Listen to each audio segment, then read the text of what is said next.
Jesus himself fasted and prayed, what makes us think we can walk in power without them?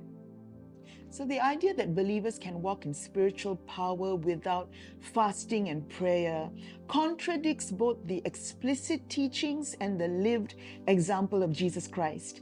If Jesus, being fully God and fully man, utilized these disciplines to overcome temptation and prepare for his ministry, it suggests that they are even more essential for his followers.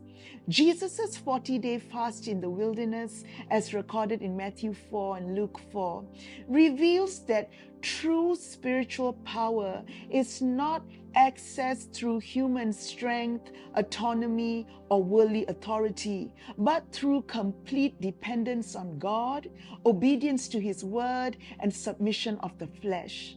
The account shows that Jesus, despite having divine nature, did not rely on his own power to satisfy his needs, but instead embraced a state of weakness to fully depend on the Father, thereby releasing the power of the Holy Spirit for his ministry. Miracles, healings, and deliverance are generally understood as supernatural interventions that defy natural laws, requiring the direct action of divine power rather than merely mental assent or belief. While belief, that is faith, is the conduit, the power of God represents the necessary active engagement, spiritual authority, and submission to God's divine will to see the supernatural manifest. So, based on biblical accounts, the specific spiritual resistance that exposes the limits of a prayerless and unfasted life is stubborn, deeply entrenched demonic possession, or intense spiritual bondage.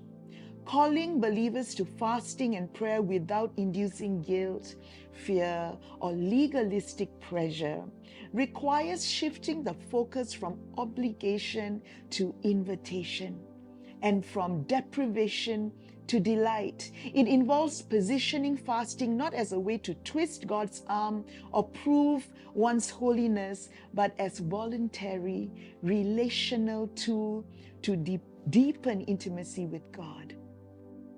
If Jesus fasted to walk in power, it implies that our own discipleship requires intentional self-denial and spiritual discipline to break the hold of the flesh, enabling us to depend on God and operate in the authority of the Holy Spirit.